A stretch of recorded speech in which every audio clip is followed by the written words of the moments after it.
성령님, 좋은 아침입니다. 이 시간 성령님을 초청합니다. 오늘도 내 안에 오셔서 하나님을 기쁘시게 드릴 것을 소원하게 해주세요. 오늘 말씀을 통해 구체적으로 무엇을 해야 할지를 깨닫게 해주세요. 깨달은 것을 삶 속에서 실천할 수 있도록 도와주세요. 아멘. 오늘 함께 나누실 하나님 말씀은 로마서 5장 1절에서 11절까지 말씀입니다. 오늘 본문은 구원, 즉 믿음으로 의롭다 하심을 받은 자가 그의 인생에서 어떤 혜택을 누리게 되는지, 어떤 특권을 행사하게 되는지를 보여주고 있습니다.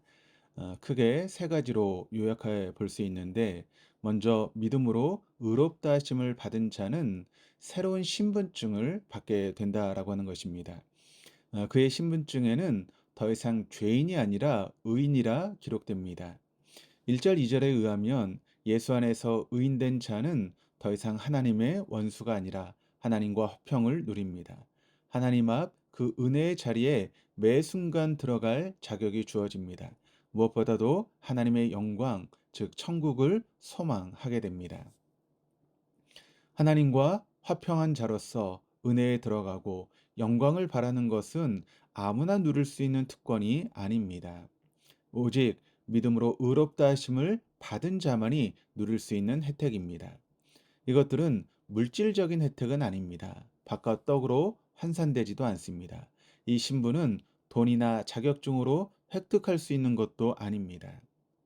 그러나 비록 눈에 보이지 않고 손에 잡히지 않을지라도 화평, 은혜, 영광, 이 세상의 모든 부활을 다 합쳐도 결코 살 수 없는 고귀한 것들입니다. 이 고귀한 은혜를 오늘 우리가 누릴 수 있으니 얼마나 감사한 일입니까? 그러므로 이것을 결코 빼앗겨서는 안 될 것입니다. 두 번째로 믿음으로 의롭다 하심을 받은 자는 주님께서 말씀하신 좁고 협착한 길을 걸어가게 됩니다. 이게 그러면 왜 복일까요? 우리 3절 4절을 읽어보시면 다만 이뿐 아니라 우리가 환난 중에도 즐거워하나니 이는 환난은 인내를 인내는 연단은 소망을 이루는 줄 알미니라. 본문은 환난은 즐거워한다라고 하지 않습니다. 환난 중에도 즐거워한다라고 말합니다. 예수 믿으면 그날부터 모든 환난과 고난과 고통과 괴로움이 사라지는 것은 아닙니다. 여기서 말하는 환난은 우리 내면에 평강이 없다라고 하는 뜻이 아니라 밖에서 주어지는 것을 말합니다. 즉 새로운 신분증을 발급받은 자가 그로 인해 당하는 환난을 말하는 것입니다. 믿음으로 의롭다 하심을 받은 자는 환난이 찾아오면 결코 무너지지 않습니다. 도리어 환난 중에서 즐거움을 찾아냅니다. 왜냐하면 환난 중에 인내하게 되고 인내하면 단련되어 더욱 성숙하게 되며 결국 천국을 향한 소망이 더욱 뚜렷해지기 때문입니다. 이때 보게 될 소망은 현재 지나는 고난과는 비교할 수도 없는 것이기 때문입니다. 환란이 우리 삶으로 침범해 들어온 것을 막을 수는 없습니다. 그러나 환란의 고통이 우리를 지배하지 않고 도리어 환란 속에서 소망의 꽃을 피우게 할 수는 있습니다. 그러니 고난이 유익이다라고 할 수 있는 것입니다. 그러나 아무리 믿음이 훌륭한 사람이라 할지라도 환란은 우리를 의심하게 하고 지치게 만듭니다. 작은 환란이야 버틸 수 있지만 큰 환란 앞에 장사가 없습니다. 더 이상 인내하기 힘들고 더 이상 회의를 이겨낼 힘이 없게 되면 우리에게 많은 의문이 듭니다.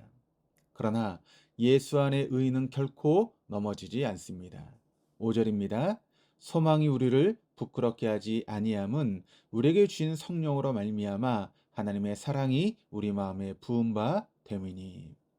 그렇습니다. 우리 안에 내주하시는 성령님은 하나님의 사랑을 우리의 마음에 넘치도록 부어주십니다. 의심이 싹트고 고난이 길어지고 첫사랑의 감동이 식어가는 분이 계십니까?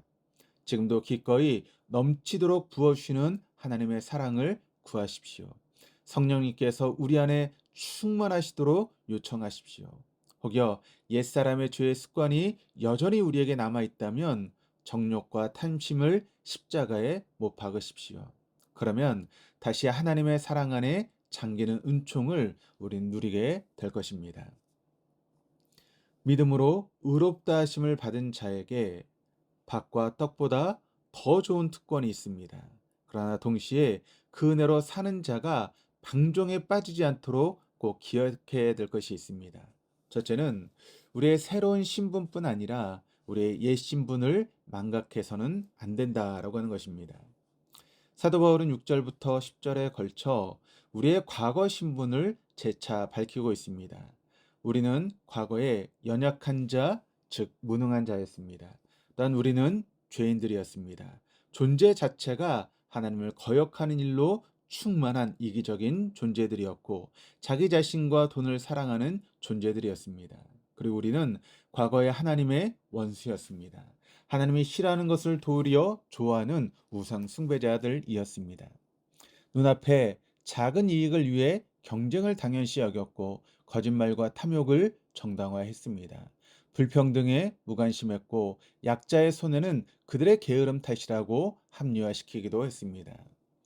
기회를 얻기 위해 강자에게 아부하는 일은 손쉬운 일이었고 비아냥대고 험담하고 당을 짓고 술과 성욕에 쾌락에 빠지고 헛된 자만심으로 인해 기회만 생기면 자랑하는 것을 즐거웠던 세속적인 사람들이었습니다. 그랬던 우리가 하나님의 사랑과 예수님의 십자가 대속 때문에 다시 살게 되었습니다. 바로 그 십자가 위로 하나님의 진노가 쏟아졌고 그분이 죽고 내가 살게 되었던 것입니다. 그러니 의롭다 하심을 받기 전에 내가 누구였으며 내가 어떻게 의롭다 하심을 잊게 되었는지를 결코 잊어서는 안 될 것입니다. 또 하나 잊지 말아야 될 것이 있습니다. 11절을 보시면 그뿐 아니라 이제 우리로 화목하게 하신 우리 주 예수 그리스도로 말미암아 하나님 안에서 또한 즐거워하느니라. 우리는 슬퍼하는 자가 아니라 궁극적으로 하나님 안에서 즐거워하는 자들로 부름 받았습니다.